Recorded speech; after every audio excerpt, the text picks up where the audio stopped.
Hello everyone, my name is Mustafa Kishk and I will be presenting today this tutorial about the challenges and solutions of the flight duration and how can we enhance it for the sake of enhancing the performance of UAV enabled wireless networks. And I will be presenting the first half of this tutorial while the second half will be presented by Professor Mohamed-Slim Alouini. The work provided in this tutorial is joint work with our collaborators and our master's and PhD students here in Communication Theory Lab at King Abdullah University of Science and Technology. I will first go over the outline of this tutorial. So we will first provide a brief introduction to a mathematical tool that we will rely on for analyzing the various system setups and system scenarios discussed in this tutorial, which is stochastic geometry. Next, we will go over the main advantages of UAV-enabled communications and the main properties of such system setups. And afterwards, we will go over one of the main challenges of such networks, which is the battery limitation of the UAVs. And afterwards, we will go over the potential solutions for such challenge, and we will focus on two potential solutions, which are tethered UAVs and laser-powered UAVs. And finally, we will conclude this tutorial. So first, we will provide a brief introduction to stochastic geometry. So stochastic geometry is a strong mathematical tool that is based on probability theory, and it enables capturing the spatial randomness in wireless networks. This spatial randomness usually comes from the randomness of the locations of the users or the irregularity in the deployment of base stations, or more recently, the locations of UAVs that are used for providing cellular coverage. This mathematical tool enables analyzing the statistical characteristics of various important performance metrics of the system setup, such as signal to noise ratio, interference, or signal to interference plus noise ratio. The main advantage of stochastic geometry is that it is capable of providing tractable framework and closed form expressions for the performance metrics, which can be used to evaluate the performance of various system setups, and they can replace the time-consuming simulations. This mathematical tool has been widely used over the past decade, and it has been used to study various types of large-scale wireless networks, such as multi-tier networks, energy harvesting networks, IoT networks, UAV-enabled networks, and much more. I would like to go over some of the popular models in stochastic geometry, and I will focus on specific two models. The first one is Poisson point process. This is the most popular one, and it's very widely used in stochastic geometry literature. In Poisson point process, let's assume we have a point process called phi with density lambda. So the main property of the Poisson point process is that the number of points in any given area, such as A, is Poisson distributed with mean lambda times A. And the locations of the points inside this area are uniformly distributed. PPP is commonly used in literature to model locations of base stations or mobile users or IoT devices, or the centers of hotspots, user hotspots, or also UAVs. The second model that I would like to discuss is the Poisson cluster process. This point process is used to model the locations of users in hotspots, and which are typically referred to as clusters. So basically, in Poisson cluster process, we have cluster centers or hotspot centers, and these centers are modeled as a Poisson point process. And inside each hotspot or inside each cluster, the locations of the user follow a specific distribution. For example, there are two famous types of Poisson cluster process. The first one is Mattern cluster process. In Mattern cluster process, the locations of the users are uniformly distributed inside each cluster. The other type is Thomas cluster process. In Thomas cluster process, the users are Gaussian distributed inside each cluster. So let's discuss a specific performance metric that is typically useful in analyzing various scenarios, which is the distance distribution. Let's consider that we have a cellular network in which the locations of the base stations are a PPP with density lambda, and let's assume that we have a user located at the origin. Now, the question is, what is the distribution of the distance between this user and its nearest base station? This metric, as simple as it is, it's very useful in analyzing cellular networks. According to the typically assumed association policy between mobile users and base stations, where a mobile user typically associates with the base station that provides the maximum average received power, which is, in other words, the nearest base station. So the distance between the mobile user and the nearest base station is very important for analyzing the statistics of the signal to noise ratio or the signal to interference plus noise ratio. So from the definition of the PPP, we know that the probability distribution or the CDF of this capital R, or the distance to the nearest base station, can be rewritten in the form of 1 minus the CCDF. And the CCDF is nothing but the probability that the number of points in this disk of radius R and centered at the origin is equal to 0. So from the definition of PPP, we know that the probability that the number of points in any given area is Poisson distributed.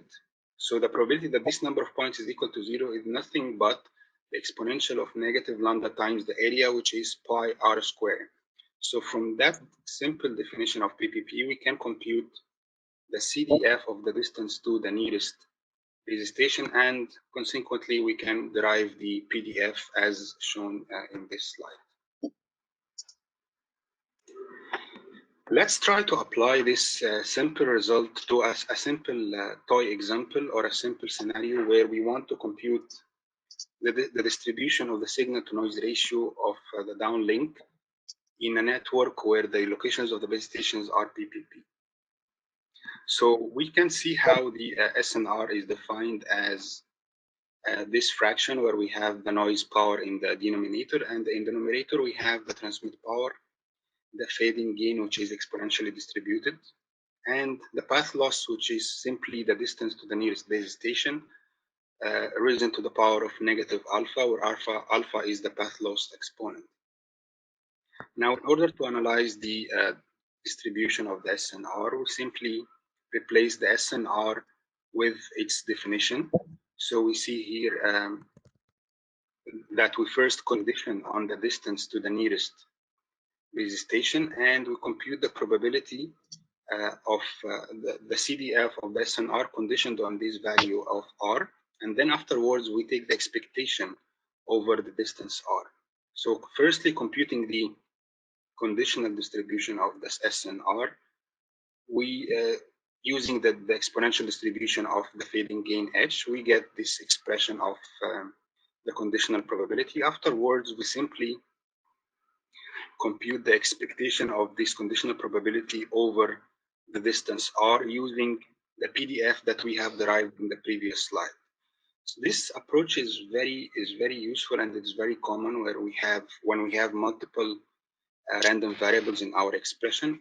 What we simply do is that we condition on all of them except for one, and then we compute the conditional probability, and then we start taking the expectations over the rest of the random variables one by one. This procedure is very common in stochastic geometry analysis, and if you dig deeper into stochastic geometry literature, you will observe that this is the most common approach to analyze stochastic geometry modeled system setups. Now I would like to discuss UEV-enabled communication networks. So one of the main advantages of UEV-enabled communication networks is the capability to provide high altitude, because the UEV can go high and low as the network needs, and as the UEV goes to higher altitude, the chances or the probability of establishing a line of sight with ground users becomes higher. The other advantage is the relocation flexibility, again, due to the freedom of mobility of the UAV. It can change its location dynamically and continuously to locate itself at the optimal location that maximizes the performance of the network. So, for example, here, if we take a look at this video where drones were used by AT&T, I will leave the video link in this slide, and you can take a look at it later. It's not a futuristic idea anymore. It's actually something used in real life, and it was used by a company called AT&T in the US to provide coverage in Puerto Rico after a specific hurricane in 2017 called Hurricane Maria, and it was used successfully to provide coverage for the suffered locations. Let's see the first advantage in a more graphical way. So we have, for example, a UAV at small altitude, and it's unable to establish line of sight due to the existence of a blockage, such as a building. So what it can simply do is it can increase its altitude, and then the line of sight is now established. This is something that rigid terrestrial base stations that are currently used cannot do. The other thing is that tracking the traffic demand, which is dynamic, and the optimal location of the base station, it's not always fixed with time. It changes with time because the spatial distribution of the mobile users on the ground is dynamic and it changes with time. So, for example, if we have a terrestrial base station and it is located at some optimal location at the center of the spatial distribution of the users, once the spatial distribution of the users changes, such as in the another time of the day, the location of the base station from their perspective is not optimal anymore, and the coverage or the performance of the network will be suboptimal. However, for the UAV, it's not the case. The UAV can locate itself continuously to the optimal location, even if the spatial distribution of the user changes. The UAV will simply track the traffic demand. Now, here is the main challenge of UAVs. The main challenge of UAVs is that the battery, the onboard battery, is limited, which means the flight duration is limited. Continuously with the continuous drain of the battery, the UAV needs to fly back and forth to a charging station to recharge or replace its battery. And this causes multiple interruptions to the service provided for the ground users. For example, here we have a UAV that has a battery that is fully charged, and it's providing a nice performance for the ground users. But then at some point, the battery starts depleting or being drained. So at this point, the UAV has to fly back to a nearby charging station. And when that happens, the users that were once covered by this UAV will become the service provided to them will become interrupted, and then the UAVs and then the users will experience a less quality of service due to the absence of the UAV because it went to a charging station to replace or recharge its battery. Once the UAV gets recharged, it can fly back to its optimal location, and then it can continue providing a nice the optimal coverage or the optimal service for the ground users. The issue is that this happens frequently, and in the current state of the art, the UAV can only stay for 1 hour maximum. So this will happen very frequently, and this will cause unreliable quality of service for the ground users. So the first question that we will try to answer is how to capture this issue in an analytical way, and how to capture the influence of the battery size or of the density or the distance to the charging station, how to capture these parameters and their influence on the performance of a UAV-enabled network. So for that, we assume the problem setup where we have UAVs deployed at the centers of user clusters. So this relates back to the Poisson cluster process that we discussed earlier. So the UAVs are deployed at the centers of user clusters, which are user hotspots. And the centers of the users are modeled as a PPP with density lambda U. And these user clusters are simply circular disks in which users are uniformly distributed. So this is a Mattern cluster process, as we discussed earlier in the stochastic geometry introduction. The charging stations are also assumed to be spatially distributed according to a Poisson point process with density lambda C. And each charging station can only serve a limited number of UAVs simultaneously, which means that, and this is referred to as the capacity or the charging station capacity, and annotated as C.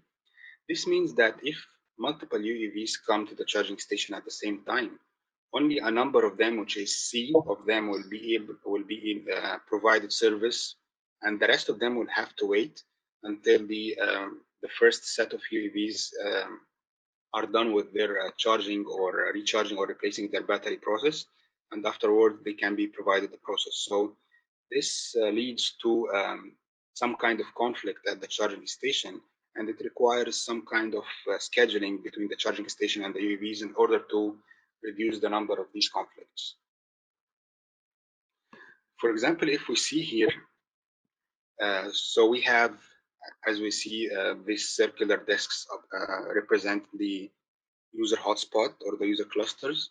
The blue ones, they have the UAV present at their cluster center, and the red one, for the red one, the UAV is not present. It went to recharge or to replace its battery at the nearest charging station. Now, as we see here, the charging station has a number of UAVs that are waiting their turn to get recharged because it has a limited capacity, which is, for example, in this case could be C equal to 1, which means that the charging station can only serve one UAV per time.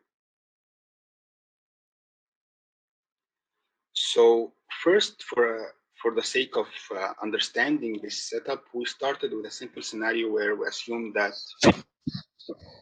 the capacity of the charging station is infinite, means that there will not be any queuing at the charging station. So for that setup, we will mainly capture the influence of the density of the charging stations and the influence of the battery size of the UAV.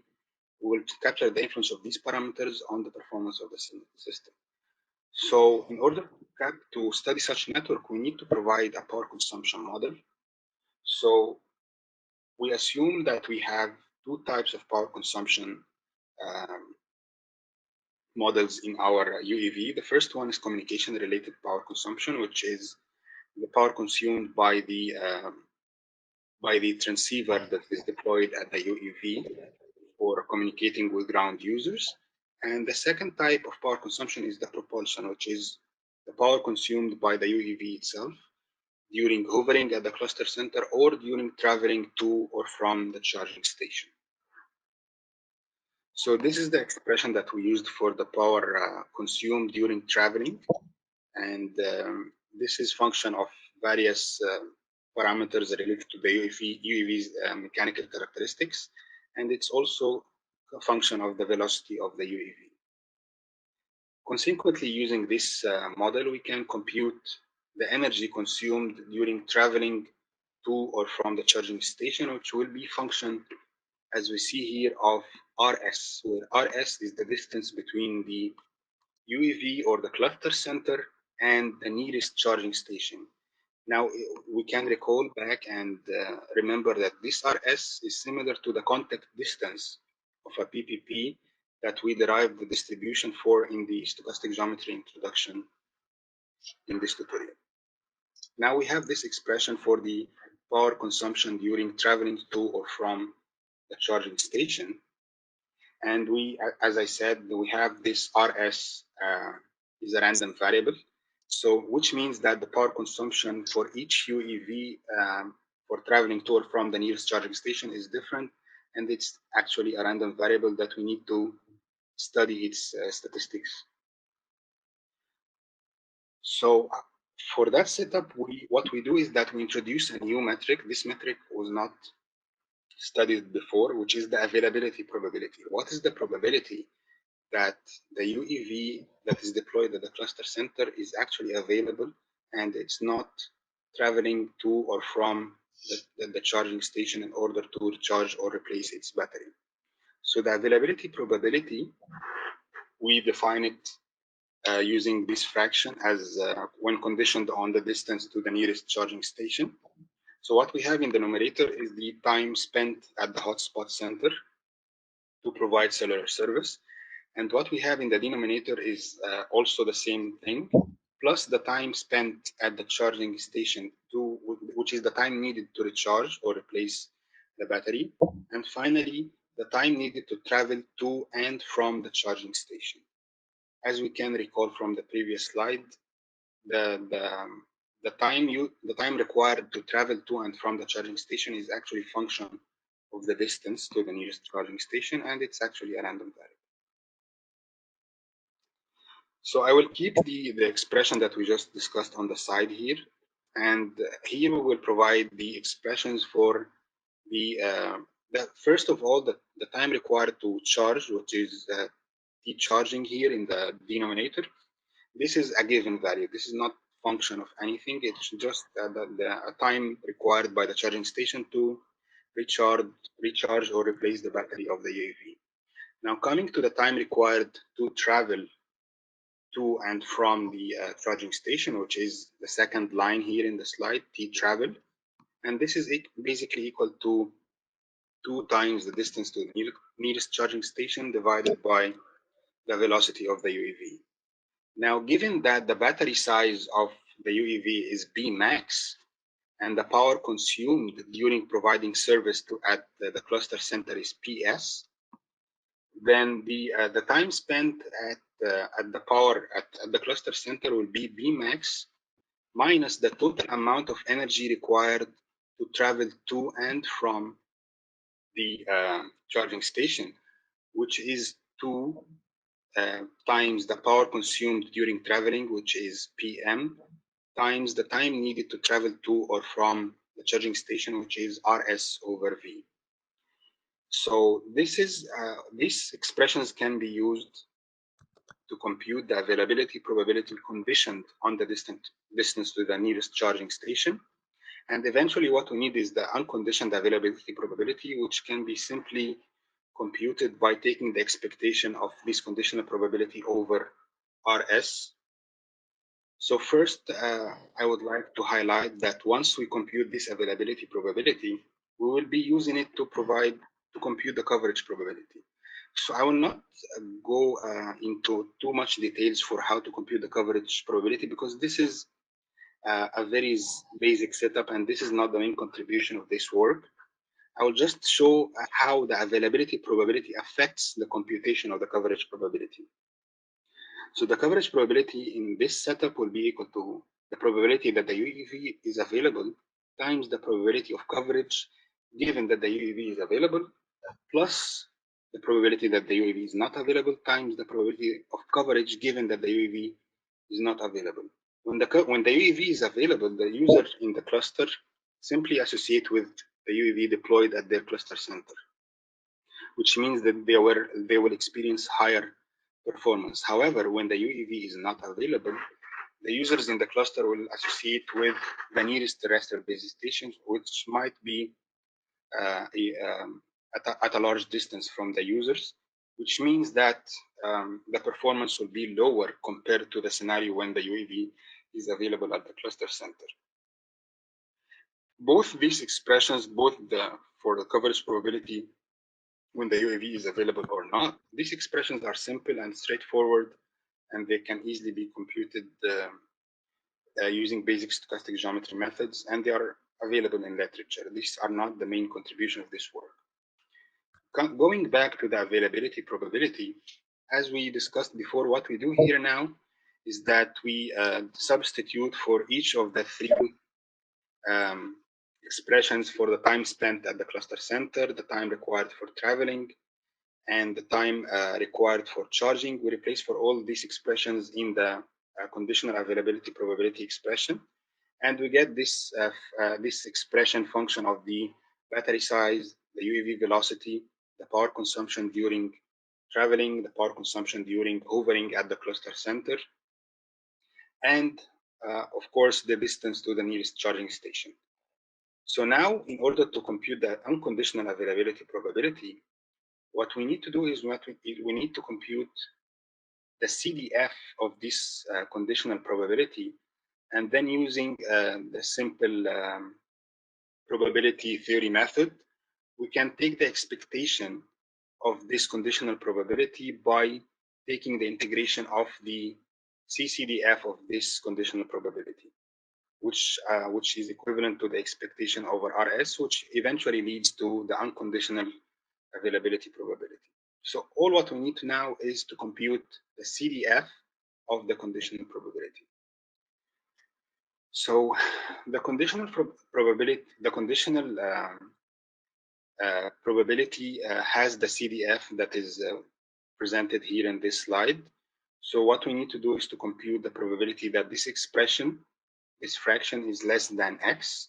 In order to do that, given that the only random variable in this expression is rs, what we need to do is that we need to get the pre-image of this expression, which can be computed, and also by observing that this expression is a decreasing function of rs, we can say that the probability that the conditional probability is less than x is equal to the probability that rs is greater than this pre-image.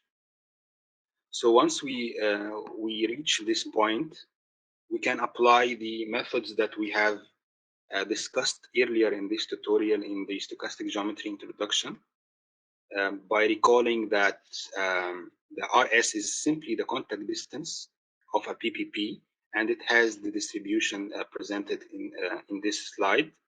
So what we need to do is simply say that the probability of RS is greater than any value is equal to 1 minus the CDF of the contact distance of a PPP, which is equal to exponential of negative lambda c by c of x squared, where c of x is simply the pre-image that we computed earlier in the previous slide. So now we have computed the CDF of the conditional probability.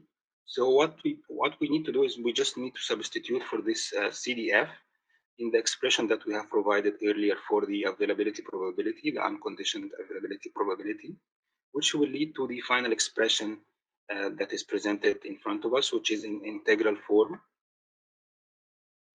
due to the complexity of the cx as a function of x, making the integration hard to compute in a closed form.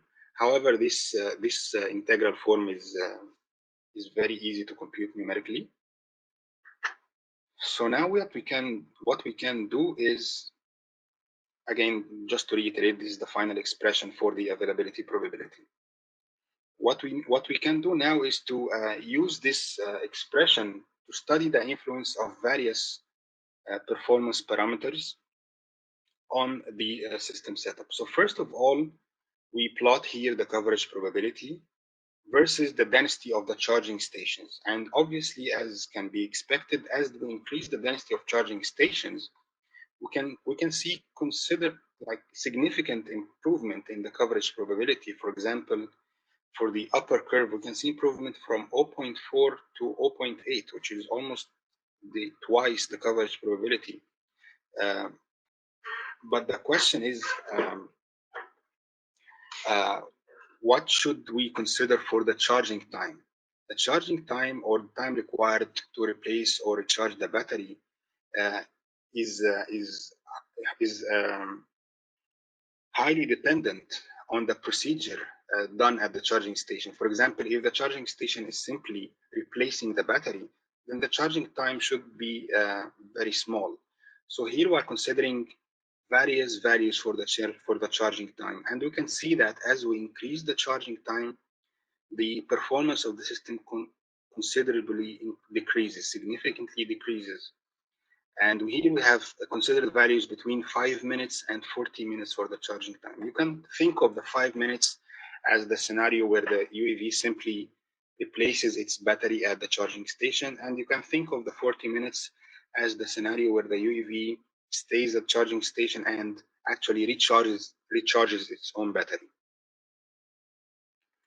The second performance evaluation that we have done here is that we study the influence of the battery size on the performance of the system. Here we have collected realistic values for the battery size from available battery products that are available online for various types of drones. And we have also observed that the battery size has a very significant influence on the performance of the system. For example, for the scenario where we have 0.1 charging station per kilometer square, or one charging station every 10 kilometer squares, we can see that the coverage probability goes from 0.7 to 0.8 to 0.8 as we increase the battery size of the UAV. Scenario 2 here is when the capacity of the charging station is finite. In that scenario, the main difference is that the availability probability will not only be function of the time spent for charging or for traveling, it will also be function of time spent at the queue at the charging station, because the charging station will not always be available right away to provide service for the UAV. Sometimes the UAV will go to the charging station and it will find it busy and it will have to wait in a queue until its turn. So here we see what we call a Voronoi tessellation, that is a function of the point process of the charging station. So here we see that for each charging station, it can be responsible for, let's see, for example, for this one, it's responsible for 4 UAVs. So there might be a time where 2 or 3 UAVs come at the same time and request service, such as this scenario. For example, here you see 2 UAVs that are requesting service at the same time at the charging station. So if the charging station has the capability to only provide service to one UAV per time, the other UAV will have to wait. So in order to analyze this system, we will need to consider some extra performance, some extra parameters that were not considered in the previous case when we assumed that the capacity of the charging station is infinite. The first parameter is the number of UEVs inside the charging station's Voronoi cell. In other words, it's the number of UEVs that the charging station is responsible for providing service to. And of course, density of charging stations, density of UEVs, and the capacity of the charging stations. Unlike before, the expression of the availability probability is slightly different.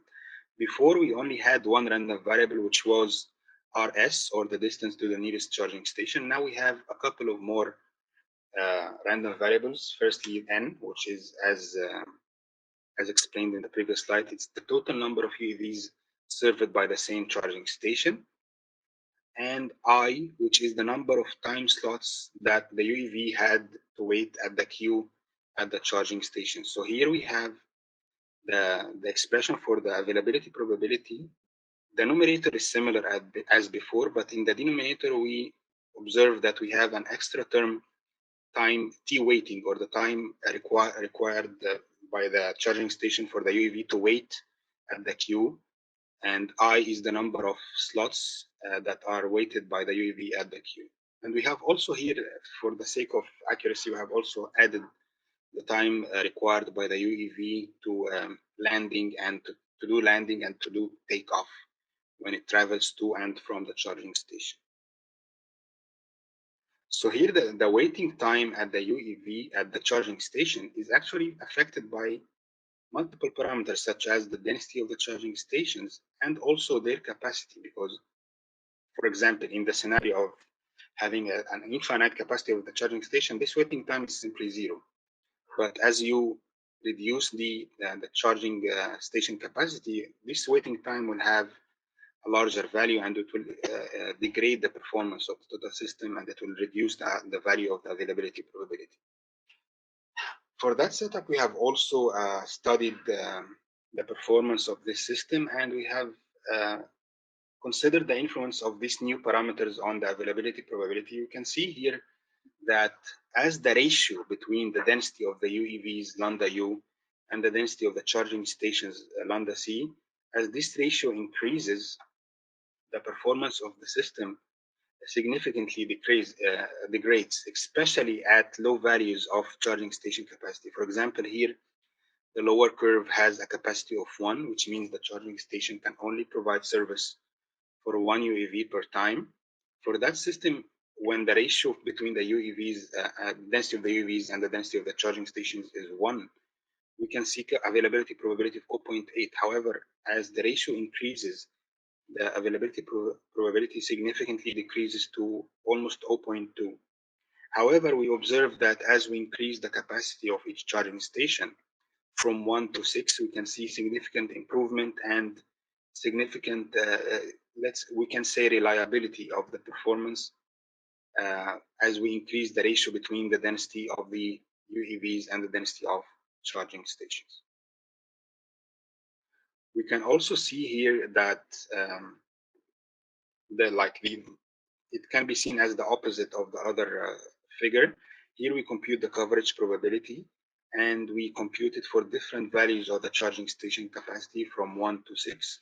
And we observe the influence of the ratio between the density of the UEVs and the density of the charging stations.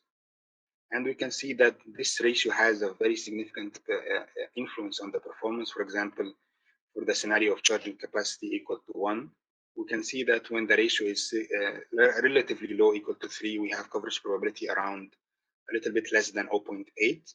However, as we increase this ratio, the coverage probability drops down to almost 0.5.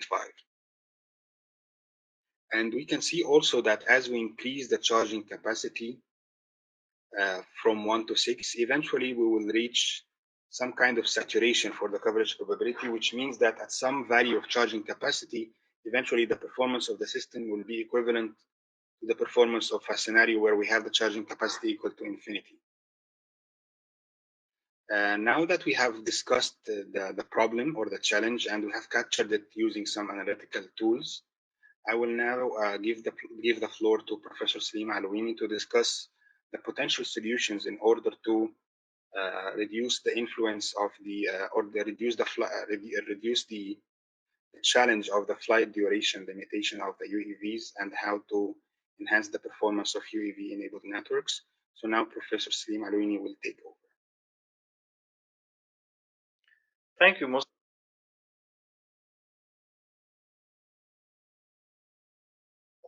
Yeah, thank you, Mustafa. So maybe we should we give the audience like a couple of minutes of break, or should we proceed?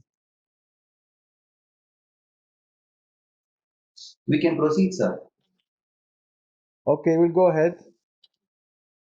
Okay, I will start again. Okay. Mustafa, and let me now go during the remaining part of this tutorial over some potential solution to overcome the relative, let's say, small battery capacity of UAVs, which ultimately put some limits on their endurance and restriction on their payload. So let's say that as an outline of the remaining part of this tutorial, we'll be going through two particular solutions.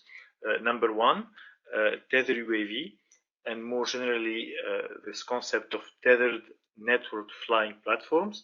And number two, laser power UAV using the concept of slipped as introduced by the research group of Professor Karenadis a few years ago. Let me start by reminding you some of the challenges facing the deployment of airborne base station when attached to untethered drones.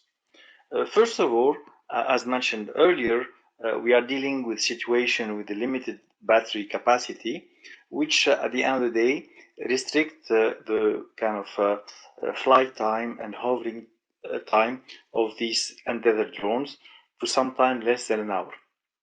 In addition, you may also end up having restriction on the payload. You cannot carry heavy equipment, so you may have limitation on the number of antenna, RF chains that you can implement in your radios attached to the UAVs, and essentially end up not offering, let's say, MIMO solution or sectorized solutions. Another important issue is that we have to remember that these drones or these UAVs, at the end of the day, they are acting as wireless relay. So it requires a reliable feeder link to a ground gateway station connecting these UAVs to the core network. And this link may fail or may be running over capacity. The last problem is we have to remember also that these drones have to be controlled wirelessly through control and command signaling, and this control and command backup link, let's say, may fail also, which can lead to the so-called drone flyaway risk or problem, or even worse, this link can be hijacked and the drone can be essentially lost, which can lead to some instance accidents and kind of serious issues. Therefore, in this talk, we focus on the potential and advantages of the so-called tethered drones, which are connected to a ground station through a cable or a tether. And the idea is that this tether provides the drones with both energy and data, making them stay for a longer time in the air in order to essentially offer uninterrupted connectivity. Of course, with this actually kind of tether, we are also avoiding the drone flyaway risk or problem that we mentioned in the previous slide. So let us look at this diagram in front of us and try to do this comparison, at least for now, at the qualitative level. Let's start with endurance and then go clockwise. So if you look at the endurance, obviously untethered UAV come with a strong disadvantage. As I mentioned earlier, their limited energy makes them kind of have a limited flight time.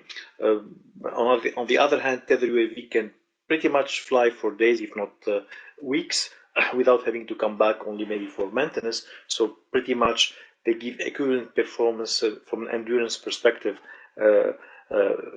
when you compare to terrestrial base station. So now let's go to payload. When we say payload, is how much weight, how many antennas we can put on this UAV, how many RF chain we can put on this UAV. Obviously here there is a clear advantage of terrestrial base station because pretty much is unconstrained, whereas we have a clear, again, disadvantage for the untethered UAV. It has often a very much limitation on the weight that they can carry, and you see here the nice trade-off in between kind of solution that tethered UAV can provide. Now, for the three other kind of performance metric, line of sight probability, mobility, and relocation flexibility, this is where you clearly see the advantage of untethered UAV because of their flexibility to fly wherever they want. But untethered UAV, again, it's a nice bridge, a nice trade-off because terrestrial base stations, they are fixed, they are at low height. So essentially, we see here the nice trade-off that tethered UAV can bring. But because of their limited flexibility, because of the tether, they have at the end of the day some limited range of flying around the ground station to which they are attached. They are in between from a performance metric when you look at these three metric: line of sight probability, mobility, and relocation flexibility. Finally, when you look at backhaul link capacity, essentially tethered UAV can match the rest of the base station because you can insert within the tether or the cable of fiber optics, and the ground station that to which the tethered UAV is connected can be again connected through a fiber to the internet backbone. So essentially, it's equivalent. I mean, the tethered UAV solution is equivalent to a terrestrial base station. On the other hand, the untethered UAV may suffer in terms of backhauling capacity depending on the band or spectrum allocated to that feeder link. Interestingly enough, there are a variety of actually companies that manufacture and operate these kind of tethered drones. So we are listing some of them here. Typically, the main specification is the tether length, the flight time, actually the payload. So typically the tether length goes all the way between 8 to 150 meters. Actually, there has been some recent developments. I have seen like a new drone by a kind of a Chinese company, I think it's called Dagantech, that offers a drone that has kind of a tether that provides 200-meter altitude capabilities and 15-kilogram payload. So just to say that there are many companies that kind of operate these drones, and again, it's not only for communication purposes. You can piggyback on this tethered drone with long endurance to do all kind of other applications, such as like aerial geography, air filming, shooting, long-term monitoring, like for example border control type of applications. Actually, if you follow the tech news, there has been over the last few years, every now and then, some articles or YouTube kind of videos on tethered drones. So at your own leisure, you can kind of click on these links that are displayed on the slide in front of you, and you can go through this video and this magazine article to see the kind of application that are being pursued with these tethered drone solutions. You see in this slide the typical deployment of a tether drone system in an urban scenario. So essentially, you can have several drones attached to a ground station. These ground stations can be on the top of some building or high rise. And some of the interesting problems that can be solved in this context is what would be the optimal location of these ground stations given the hovering region of the drones, given the kind of hotspots you want to cover or offload in an urban scenario. Actually, also another interesting problem one can look at is the fraction of building that need to support these kind of tethered drones to be able to maximize your coverage probability. As you know, in a rural environment, the problem is different. So, of course, it is a backhaul issue. You need to reach these kind of remote rural areas, and the backhaul can be done, for example, through satellite links. But once you are or you have a signal in this kind of remote region, you need to distribute the internet or that signal in that region. So one solution is to capitalize on high TV towers to kind of distribute the internet using, for example, TV white space. So these TV towers can be put on the top of hills, again, just to gain altitude and to create these kind of macro cells of 10 of kilometer of coverage. So if you are dealing with flat terrain, you don't have a hill or a mountain in that rural area, you can rely on one of these tethered drones fixed to kind of like a ground, like either a fixed ground station or fixed to a mobile ground station on the top of a car or a truck. And each drone can provide high quality internet for several hundred people in this rural area over a radius that can go all the way to 40 kilometers according to some of the specs mentioned by some of these companies. So it's quite of an interesting solution, and the kind of problem that you may want to address here is, for example, what would be the optimal location of this ground station given the density of population you have to cover on the ground. Would you have to move the location of, let's say, of this truck between day and night depending on the traffic evolve, let's say, in a rural area between a village and surrounding farms? So these are the kind of interesting problems that one can look at. Let me now open a parenthesis and mention that this concept of tethered UAV, I just have been talking about, can actually be extended to the more general concept of tethered network flying platform, so that includes a wider range of tethered UAV from a size and a flying altitude perspectives. Now, if you are dealing with a flat terrain, or if you want to target even a bigger coverage area, you can rely on this tethered balloon or tethered aerostat. There are a few companies that do that, like the RTU Wireless and Alteros in the US. These are balloons that are tethered, and again, the tether is used to provide both power and data through fiber optics. can go to an altitude of between 500 meters all the way to, let's say, 1 kilometer, and they can have coverage up to 100-kilometer radius or 10,000 kilometer square coverage in some rural areas, acting in a way like super towers. In this slide, I'm kind of presenting the different families of flying platforms. So we have on the left the tethered UAV, which I have been talking about since the beginning of this talk, which kind of capitalize on the aerodynamic lift to fly. There is in the center, all sort of balloons, airships, aerostat, and these actually capitalize on the aerostatic lift, which means they use the so-called buoyancy concept, where they are filled with gas that is lighter than air, such as helium, so that they can stay aloft at an altitude that can go all the way to, as I mentioned earlier, between 500 to 1 kilometer. And then on the right, you have the so-called helikite. They kind of are hybrid. Helikite is the word coming from helium and kite.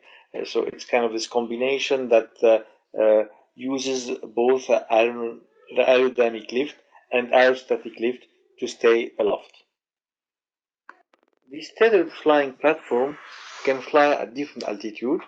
To be honest, in practice, what I have seen are mostly kind of a flying platform going all the way from ultra low altitude platform between 50 to 150 meter to what I would call medium altitude platform, like these helikites that can go all the way to few kilometers. That's what is available, I would say, in practice on the market. But I have seen also some paper describing tethered flying platform operating in the stratosphere, or even ultra high altitude platform operating at 40 plus kilometers. You can make all kind of comparison between tethered network flying platform and other kind of technologies. So looking at the radar chart on the right, you can go back and compare tethered platform to free flying platforms. And again, the main advantage of tethered platform is backhaul, feeder link reliability, relatively lower cost, and this obviously clear advantage with endurance. And then on the left, if you look at this radar chart or web chart, if you will, you can also compare tethered platform to satellite or mast, this kind of tower with a relatively high height. Then obviously here the advantage can be in the easiness of deployment, relatively lower cost, maybe even better line of sight capabilities, because they can go to higher altitude compared to mast and compared to mega satellite constellation that need to be kind of on a rotating base compared to the ground. They may be losing line of sight during fractional time. So this is kind of in a nutshell some of the advantages that comes with these tethered network flying platforms. In a nutshell, when you'll be looking at these network flying platforms, you'll be looking at different kind of capabilities, like the payload, at what altitude they can be flying, what kind of wind speed they can kind of handle, what is the typical flight duration, how long does it take to deploy these kind of flying platforms, and obviously their cost. So this table kind of summarize the different capabilities of these different platforms, and you can look at it, and it's available in this paper that's going to through the review process, and which illustrate that basically these kind of aerostat actually kind of carry a really heavy payload, which means they can act really as a very powerful base station in the air, and they have an interesting flight duration.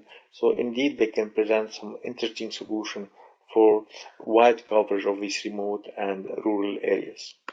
These numbers are illustrated in this radar map, where you see this large blimp or aerostat kind of getting some interesting advantage from an altitude, payload, endurance perspective.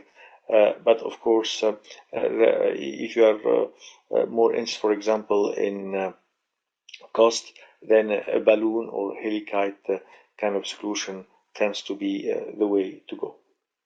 I would like to emphasize that these tethered flying platforms are not uniquely used for basically cellular coverage.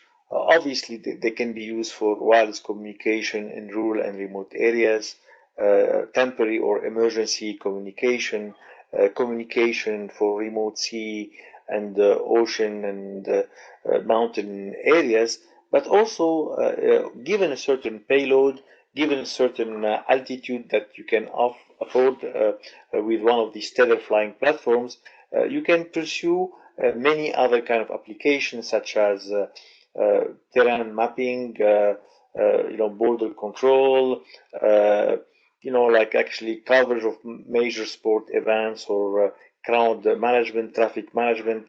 You can even actually use these platforms to harvest solar and wind energy from these high altitudes. Let me now go back to, let's say, the low altitude platform domain and try to compare the performance of tethered UAV versus untethered UAV from different perspectives. For tethered UAVs, because of the existence of this tether, we need to address some of the tethered UAVs challenges and limitations, including, for instance, some safety concerns. Obviously, you do not want, for example, tree branches getting tangled with the cable of the tethered UAV. In addition, as mentioned before, given that any tether will have a limited length, we need to consider that actually in determining the optimal position of the UAV, which is, by the way, not necessarily always by using the maximum length of the cable. To start our comparison, let us consider a tether UAV deployment. We have here a hotspot that is modeled as a user cluster. The tether UAV is initiated from the nearest terrestrial base station to the cluster center, and initially this hotspot is close to the terrestrial base station, so the tether UAV can put itself in an optimal point in the hovering region in the center of the hotspot. Let us now assume that the user in this hotspot are moving away from the terrestrial base station, so the tether UAV, given the, let's say, tether length constraint, cannot put itself anymore in the center of this hotspot, but will try to kind of place itself as close as possible to the optimal location as long as it is within its hovering region. As illustrated in this slide, where we see that the tether UAV moves from its previous location to a new point in the hovering region, which again is not really in the center of the hotspot, but as close as possible as long as it's within its hovering region.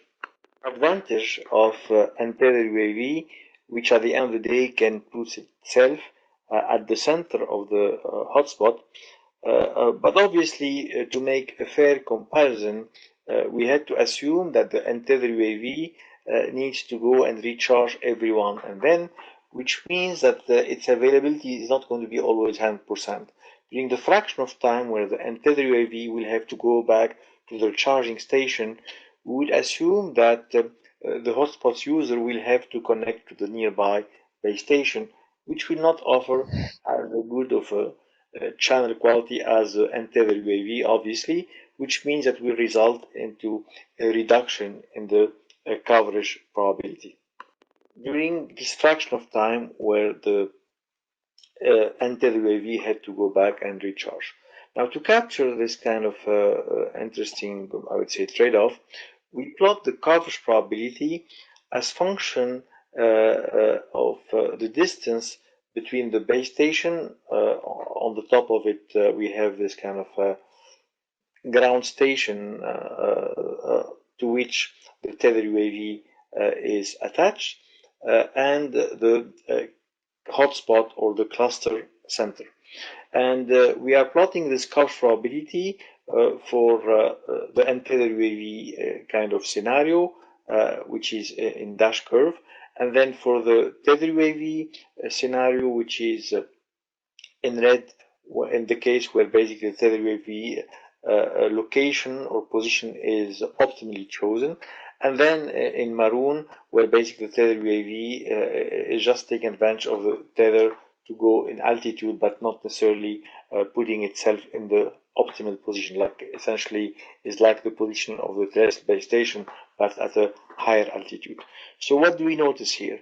We notice that obviously, as you move away from the cluster center, or if you will, as the distance between the cluster center, and by cluster you mean the hotspot of user center and the base station or terrestrial base station, obviously for the untethered UAV, in the case of 100% availability, like essentially you're always having like a fully charged UAV that does not have to go and recharge, then you have a kind of the best possible outage probability as a benchmark. That's the purple kind of dash curve on the top. And then as the availability of this untethered UAV is kind of reduced to 80, 60, eventually 40%, you see this decrease in this coverage probability as explained earlier, because during the fraction of time where the untethered UAV has to recharge, the user and the cluster have to connect to the terrestrial base station. Now, in contrast, when you look at the tethered UAV curves, obviously there is some scenarios where the tethered UAV will outperform the untethered UAV, and in particular, if you choose the location of tethered UAV optimally, like looking at the red curves, you see essentially great improvement, for a wide range of distance between the base station and the cluster center. Let me now spend some time talking about the optimal placement of tethered UAV, and the way we'll go through this part is by looking first at it's called the single user kind of problem, and then look at the multi-user case. Starting by the single user case, we can look at this figure where we have basically a building, and at a distance d, we have the user of interest. Let's assume that this building height is hv, and on the top or on the roof of this building, we have the ground station to which we are attaching this tethered drone. Now, the tethered drone is going to be able to hover or to kind of fly in a particular so-called hovering region that is going to be characterized by the tether length, Tmax, and by the minimum angle of inclination that, as I mentioned earlier, going to be essentially determined based on the surrounding environment. So in terms of optimization of the location of interest, we'd like to pick what is the kind of tether length t that we should use, and at what angle theta we should kind of place the tether drone to optimize our performance. So, mathematically speaking, the hovering region can be characterized by these two sets of equations. So basically, our tether drone is going to be at location xp, yp, zp, which are the Cartesian coordinate of the point in space where the drone is. And the hovering region, essentially, it's kind of three-dimensional cones, characterized, as I mentioned earlier, by the tether length t, which is limited by Tmax, and that equation 1 here, the first line described the kind of t being less than Tmax, and by the angle theta, which is going to be bigger than the minimum angle of inclination. And as you see, t and theta are going to be function, of course, of the position of the drone, xp, yp, zp, the height of the building, hp, and the distance d that is between the user of interest and the building to which the tethered drone is attached. So in the single user scenario, the main performance criteria is going to be that kind of the path loss between the tethered UAV and the desired user. You want obviously to minimize that. So the starting point is kind of to provide the formula for the path loss, or the average path loss, between this tethered UAV at location P and the receiver. It's function of the wavelength, or the carrier frequency, if you will, the probability of line of sight, and the distance between the receiver and tethered UAV, as well as the mean excessive path loss value for the case of line of sight and non-line of sight. And the objective would be to place the tethered UAV in a way to minimize this average path loss. In the average path loss equation, as I showed, we of course rely on the probability of line of sight. So we use in our model the formula that is kind of displayed in the slide in front of you. This formula comes from this highly cited paper by Hourani et al. I believe it was published in Globcom 2014. This probability of line of sight depends obviously on the location of the drone, XP, YP, and ZP, the Cartesian coordinate, basically the location of the drone. And it depends also on these parameter A and B. And these parameters depend on the density of the building surrounding the position of the drone. In other words, it depends if the environment is suburban, urban, or dense urban, high-rise kind of environment, and based on that, the parameter A and B can be chosen. And this is kind of a very well validated and pretty much adopted model now. I think it was also used in the ITU model. While in both cases, meaning by that the case of a tethered UAV and untethered UAV, the objective might be to minimize the path loss between the UAV and the user. In the first case, in the case of an untethered UAV, will be minimize the path loss in an unconstrained fashion because the UAV can move in basically all dimensions. On the other hand, when we are talking about tethered UAV, we'll be minimizing this path loss within a constrained region, which is the hovering region of the tethered UAV. We are now ready to write down the optimization problem of interest. So the problem is formulated in the slide in front of you. Essentially, we are trying to minimize the average path loss subject to the fact that the length of the tether TP is less than the Tmax, which is the maximum length of the tether, and that the inclination angle that will be adopted by the tethered UAV will be bigger than the minimum inclination angle theta mean. And the variable over which we are going to optimize are obviously this kind of position of the tethered UAV, XP, YP, ZP, which determine at the end of the day what is the length of the TP and what is the adopted inclination angle. Unfortunately, this problem ended up being quite complex to solve in closed form, or let's say analytically. The only thing that we were able to show in this paper that was published a few months ago in August 2020 in Transactional Communication is different scenarios or different cases, and to every case we were able to kind of determine the range over which the length of the tether and the angle of the tether in optimal sense can be chosen.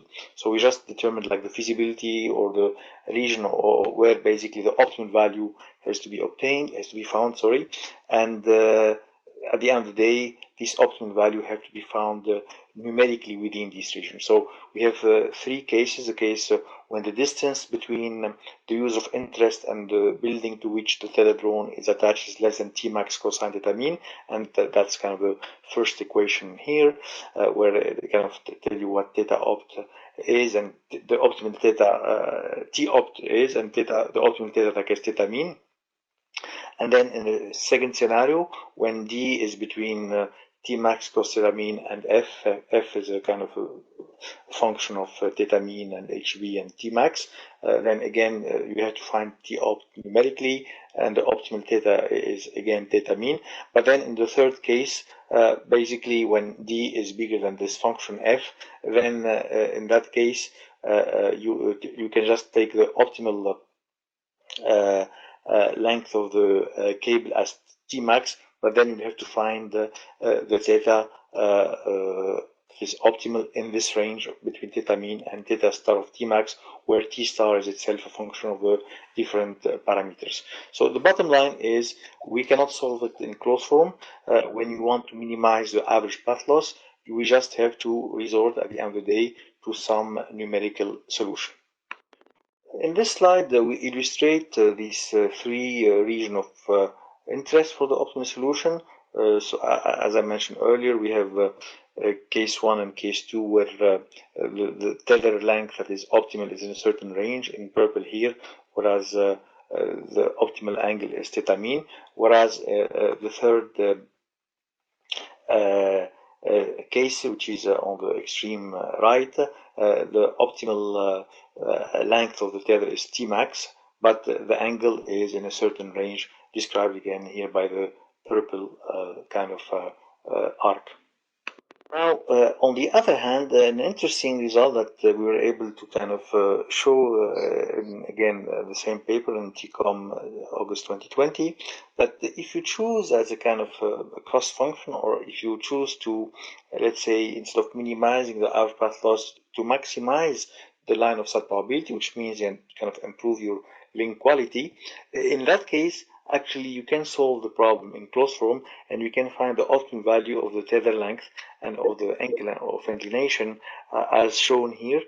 As you see here again, we have three scenarios, and then for every scenario we have an exact expression of the optimal length of the tether and the optimal angle of inclination to be adopted as function of the system parameter D, Tmax, and theta mean. In this figure, we try to compare the adopted position by the tethered drone when we kind of optimize its position with respect to the path loss, which is, as you know, the optimal solution, and then when we kind of adopt the suboptimal but closed form solution, where we optimize with respect to the probability of line of sight. So we have here the position for different distance between the user of interest and the building to which the tethered drone is attached. So in all cases, we notice that the optimal solution with respect to the path loss tend to lead to kind of lower altitude kind of position of the drone, whereas if we try to optimize with respect to the maximizing the probability of line of sight, the position of the drone tends to be higher. In this view graph, we plot the path loss as function of the distance between the rooftop to which the tethered drone is attached and the desired user of interest, and we look at the kind of three curves. Number one, the path loss range, all possible value of path loss if you don't try to optimize, and then you look at the optimal path loss, or the path loss obtained after optimizing with respect to minimize the path loss objective function. That's the blue curve. And then we have the last curve, which is a dash red curve, illustrating the path loss that we obtain if you optimize the position of the tethered drone by maximizing the probability of line of sight. Obviously, the solution are the same for the distance of 150 meters, because here we kind of adopt a cable length of 150 meters, and then as the cable kind of exceeds 150 meters, there is first kind of relatively important gap between the two solutions, but then as we kind of tend to go to bigger distance between the user and the rooftop, then the two solutions tend to converge. Now this illustration is for theta mean equal 15 degrees, which is it's a fairly open hovering region or cone, like you can say is similar to, let's say, suburban rural type of deployment or environment. The same curve are shown here for basically a situation where the elevation angle that is the minimum elevation angle or inclination angle, theta mean, is 45 degrees. It's a much closer cone. It's kind of maybe kind of an environment where we have many high-rise around the building to which the tethered UAV is attached. And in that case, when you have a close hovering or cone, then the curves are very close to each other, and the suboptimal solution tends to give a solution that is very close to the optimal solution. Again, here the point is that the suboptimal solution can be obtained easily and in closed form, whereas the optimal solution that minimizes the path loss have to be obtained through a numerical search. Looking at the impact of the tether length, we see that actually when the tether is relatively short, like 50 meters, the two solutions provide, kind of a close performance from a path loss perspective. But actually, as the tether length increases, reaching here in this set of curves 150 meters, we see that the gap in terms of path loss between the optimal solution widens a bit. Now, the practical scenario of interest is to optimize the position of this tethered drone in presence of a cluster of users. As mentioned earlier, ideally, you would like this drone to be located at the center of the cluster, at the center of the hotspot. But again, because of the tether restrictions, the best it can do is it could place itself as close as possible to this optimal point. And now, getting as close as possible to this optimal point would be kind of possible is if you have the longer possible cable. And also one important parameter is to have access to as many buildings as possible surrounding or around this cluster of users. But obviously, it's not guaranteed that every single building is going to be an accessible building from a rooftop perspective. As you know, we need to attach a ground station. We have to put a ground station on the top of this building to which we attach the tethered drone. So here in this study, we develop a stochastic geometry approach where basically we assume that we have only a fraction of buildings that are giving us accessible rooftop to attach our tethered UAV. And the question that we ask ourselves is, given a certain, let's say, accessible rooftop percentage, what is the coverage probability that we can achieve with this tethered drone for different kind of, let's say, length of tether? And again, for comparison purpose, we compared our kind of solution with the solution of an untethered drone that can place itself always at the center of the cluster. But again, for fairness of comparison, we assume that this tethered drone will have to recharge every now and then, and during that recharge time, the cluster of users would have to connect to this kind of terrestrial base station in the neighborhood, which will mean that the quality of the connection will not be as good as the one provided by the drone, and that will create a drop in coverage probability during that fraction of time where the drone is going, the untethered drone is going to go and recharge.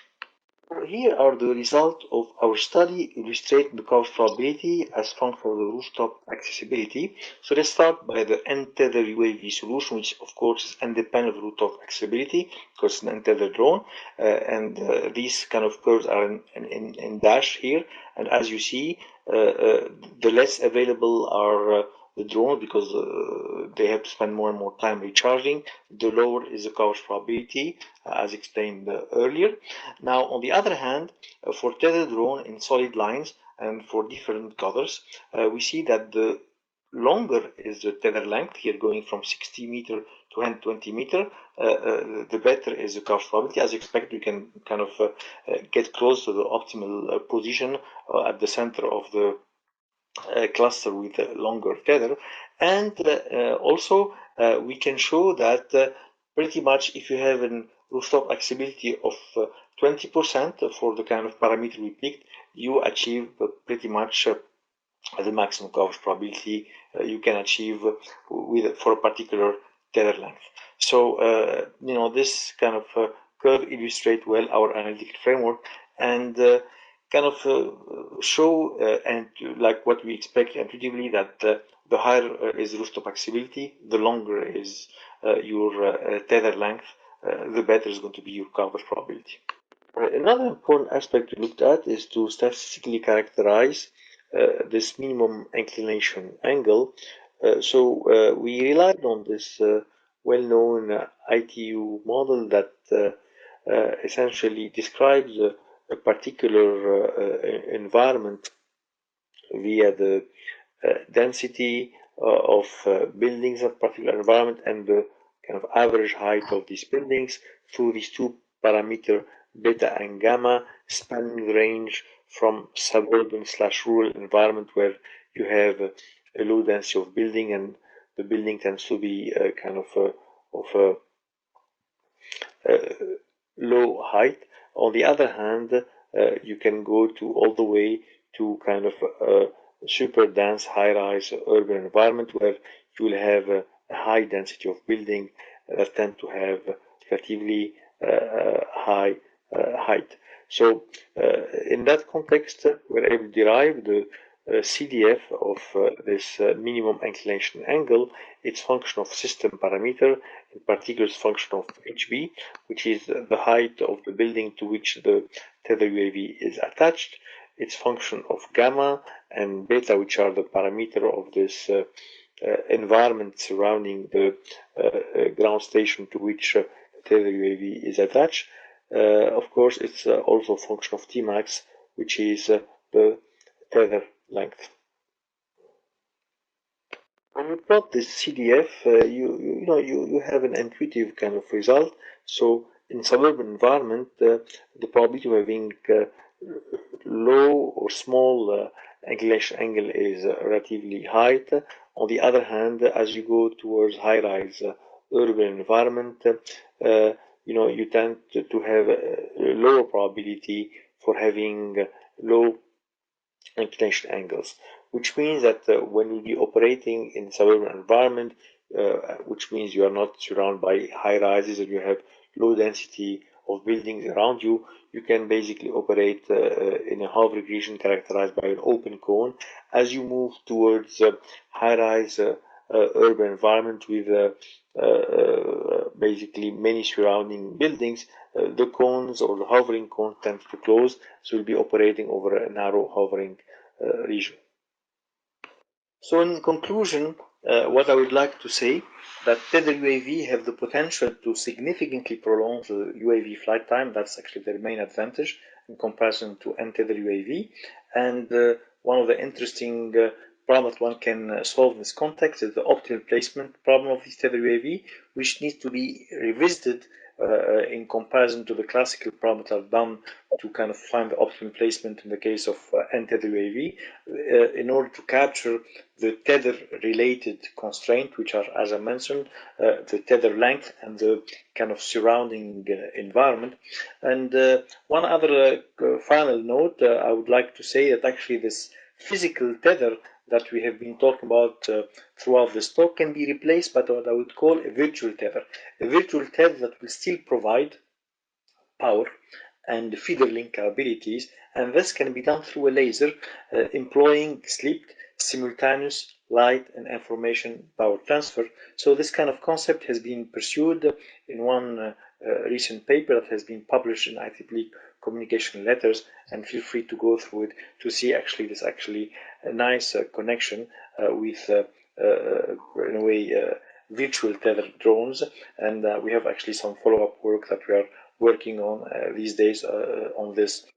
So let us now dig more into this solution, and I mean here the solution that allow us to kind of reap off the advantages that comes with tethered drones, but without having to rely on a physical tether or cable. And the answer, as I mentioned earlier, is to use the so-called laser beaming concept. So we'll be providing these UAVs with power through this laser beam emitted from laser beam director deployed on the ground, and you will essentially consider simultaneous light, information, and power transmission, the so-called STEEP concept introduced a couple of years ago by Prof. Kainar's group, to use this laser beam with power splitting techniques to provide both energy harvesting and information transfer to the drone. In this context, we developed a stochastic geometry-based analytical framework to analyze the performance of this airborne base station network with laser power drones. We looked at the performance metrics such as the energy coverage probability, when you focus only on basically making sure that the drone can still fly, the SNR coverage probability, which is a typical performance expected. Of course, for practical purpose, we need to consider both of these aspects, and we looked at what we call the joint coverage probability. Obviously, the kind of physical parameter that affect the performance are the laser beam density on the ground. The more you have, of course, the more powerful laser beam you can send to the drones, and the more you can make them stay flying, and of course also the atmospheric turbulence, because as you know, FSO or free space optics is affected by atmospheric turbulence, so you need to take that into account in your performance analysis. Let's assume that you focus first on the energy coverage probability, which is defined as the probability that the harvest energy from the laser beam at a particular distance r between the laser beam director and the drone being considered is bigger than basically a threshold, which is a combination of a proportion power that is required to keep flying and the kind of a power that is needed for communication related kind of activities. That's pre-POP and PCOM. So that's kind of the first metric we went after. As a first result, we were able to obtain an upper bound on this energy coverage probability. This upper bound was obtained under the assumption that we are neglecting turbulence and is given by lemma 1. It's basically function of lambda L, the density of this laser beam director, and R star. R star is basically critical distance that is function of a variety of physical parameters such as the transmit laser power, the kind of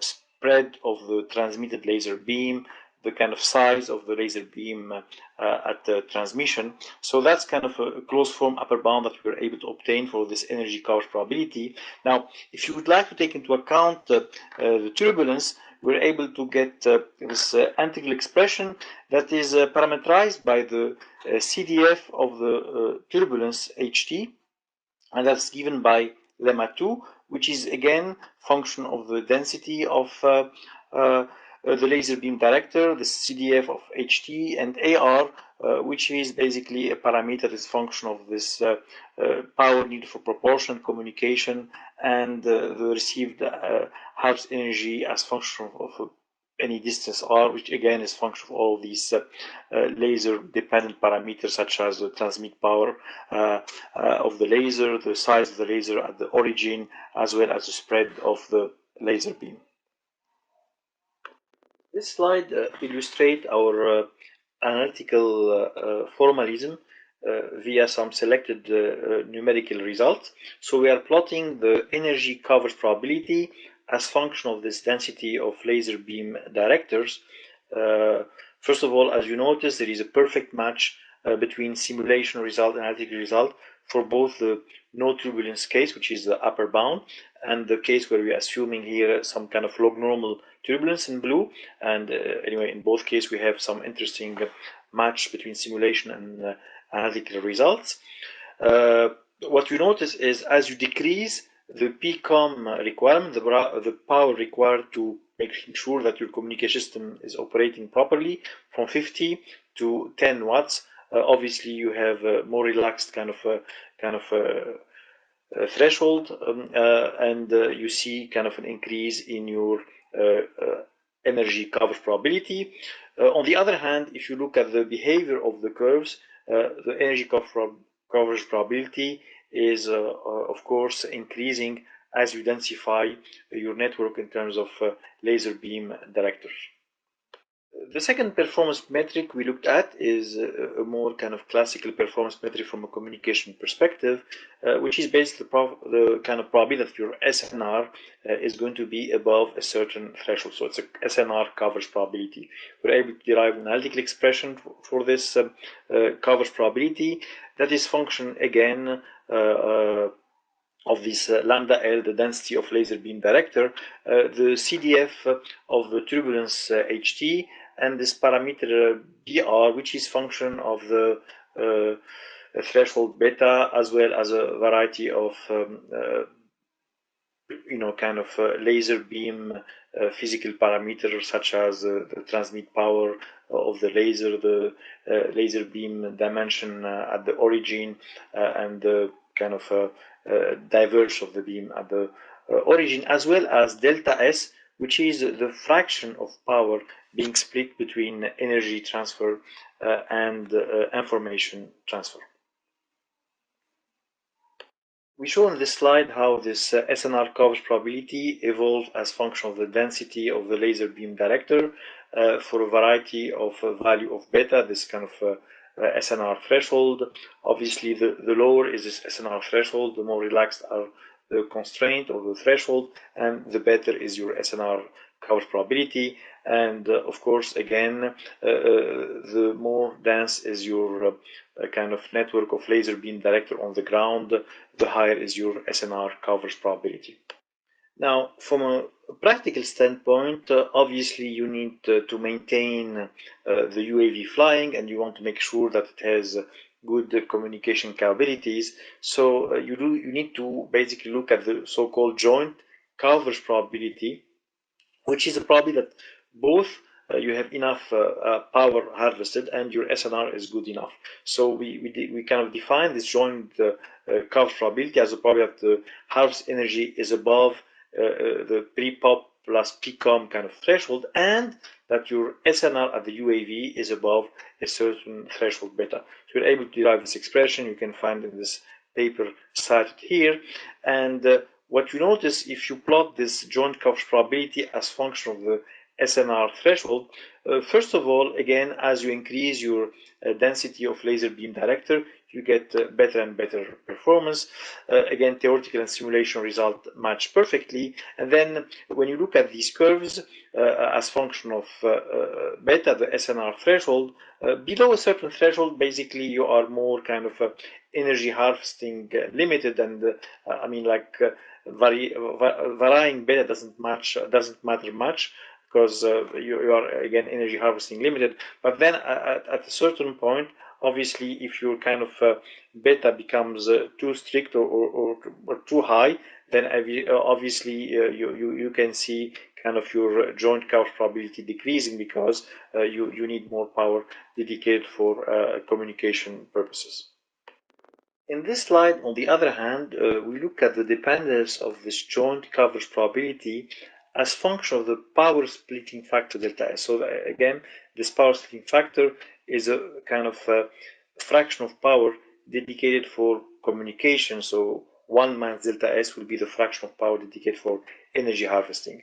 And what you notice at very low splitting factor, obviously you're not dedicating enough power for communication, and you'll be failing from an SNR perspective, and that's why your SNR joint coverage probability is not that good. Then at some point you are doing well, and then when delta S basically goes like to relatively high values, close to 1, which means most of it is dedicated for communication, then basically you don't have enough power anymore for energy harvesting, and you'll be failing from an energy harvesting perspective, which means the UAV doesn't have enough power anymore to fly properly, and that's why this joint coverage probability decrease again. In conclusion, Mustafa and I would like to thank the organizer for this invitation, and of course we would like to thank you for your attention. And let me now wrap up this tutorial with a summary of the main messages that we want to convey as part of this tutorial. So in summary, the message that we wanted to convey is that UAV suffer from limited onboard battery, capacity, and this lead to either interrupted service or, let's say, poor quality cellular service. And as a result, the solution that we presented, such as tethered UAVs or laser-powered drones, have the potential to kind of improve and the endurance of these UAV or aerial solution by enhancing their flight time duration. And from a research perspective, the interesting thing is that kind of these physical tether or feature tether solution lead to a new set of research problems, and we are ourselves, of course, kind of pursuing some of these follow-up problems, but I hope that this tutorial triggered some kind of curiosity and interest in many of you, and maybe some of you might be interested to work on these on some of these follow-up problems. Now, as a final remark, if you're interested by aerial access solution, by aerial backhaul solution, we have a virtual 6G summit on connecting the unconnected. You can visit the website 6gsummit.org if you want to attend this summit. It's free of charge. You can register and attend. It's a full day webinar by really experts from academia and industry that can talk on many issues related to global connectivities, including UAV kind of solution and more generally network flying platform solution. So it's on Tuesday, October 27, and again you can go to 6gsummit.org if you want to get more information and register for free. Finally, I would like to thank you again for your attention and conclude that as telecom engineers, we have no choice but to keep pushing the envelope, fulfilling, hopefully, this interesting prediction made about 100 years ago by Nikola Tesla, and that is displayed in front of you. Thanks again.